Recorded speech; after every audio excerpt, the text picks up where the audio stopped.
Te confrunți cu crampe musculare dureroase în timpul antrenamentului sau meciului care îți limitează performanțele? Dacă ești în căutarea unor explicații și a unor soluții, rămâi aici pentru că am pregătit un video exact pe această temă. Sunt Dr. Șerban Damian, nutriționist sportiv la Centrul Superfit și în practica mea mă întâlnesc frecvent cu sportivi care au ca și tine această problemă neplăcută. Hai să vedem ce e de făcut, dar mai înainte nu uita să te abonezi la canalul Superfit. Crampele musculare sau cârceii sunt contracții involuntare și dureroase ale mușchilor. Adesea acestea apar în timpul sau după un efort fizic, cel mai frecvent la gambe și la coapse și se manifestă ca o durere bruscă ascuțită.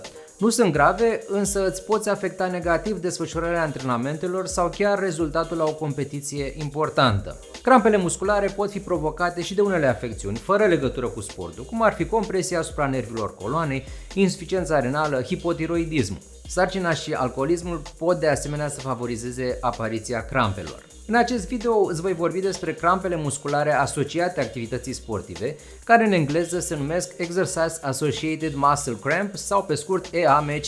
De ce apar crampele musculare? Există câteva teorii pe acest subiect, însă oamenii de știință nu au descoperit cauza exactă a crampelor musculare care apar la efort fizic. În general se consideră că factorii principali sunt deshidratarea și pierderea de electroliți.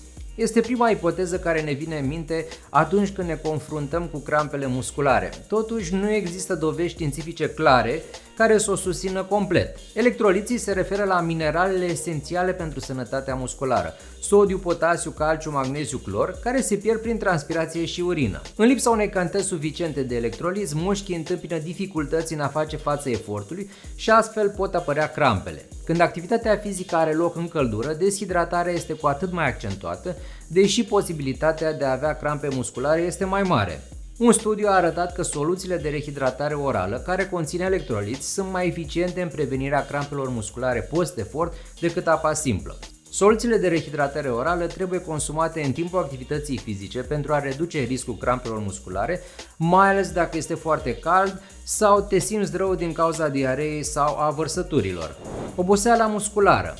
Tot deshidratarea ar putea accelera oboseala musculară, ceea ce determină apariția crampelor, susține o altă teorie. Astfel, alergătorii pe distanțe lungi și triatloniștii sau cei care sunt foarte rapizi fac mai des crampe musculare în comparație cu sportivii mai lenți. Un studiu efectuat pe 200 de triatloniști participanți la o cursă Ironman a ajuns la concluzia că atleții care au concurat la un ritm mai rapid, deci la o intensitate mai ridicată a efortului, au avut un risc mai mare de crampe musculare. Un alt factor de risc a fost istoricul de crampe în ultimele 10 curse. În același studiu, rezultatele testelor de laborator au indicat că deshidratarea și dezechilibrul electrolitic nu s-au numărat printre cauzele crampelor musculare, neexistând diferențe majore la acest capitol între cei care au avut crampe și cei care nu. Sportivii analizați aveau un nivel de antrenament și performanță similar. Alte studii au mai menționat ca factori ce pot influența apariția crampelor afectarea musculară anterioară cursei, accidentarea în trecut la nivelul tendoanelor sau ligamentelor, precum și istoricul familial. Dar ce faci când ai crampe musculare?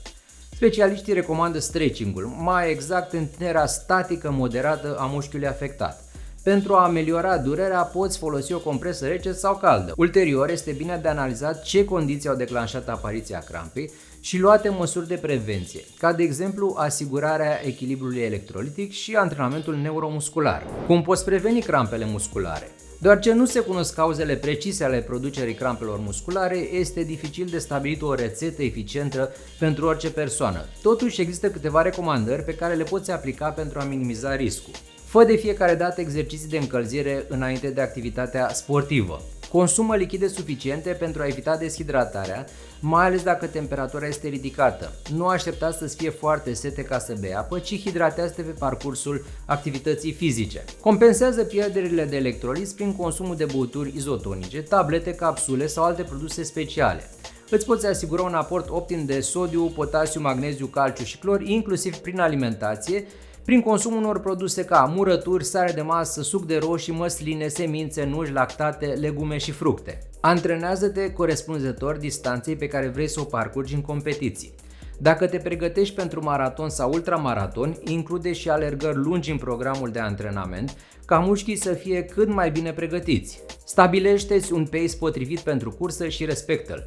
Dacă ți-ai propus să alergi cu 5 minute pe kilometru și te-ai antrenat la acest ritm, nu porni cu 4-15 pentru că s-ar putea ca musculatura să-ți facă surprize neplăcute. În cazul în care ai crampe musculare foarte frecvent, ține un jurnal și vezi în ce condiții apar. Analizează temperatura, umiditatea, numărul de kilometri alergați, ritmul, hidratarea și nutriția folosită pentru a descoperi factorii care, în cazul tău, au favorizat crampele ca să-ți poți adapta strategia. Sper că aceste informații să-ți fie de folos. Nu uita să te abonezi la canalul Superfit și să ne urmărești!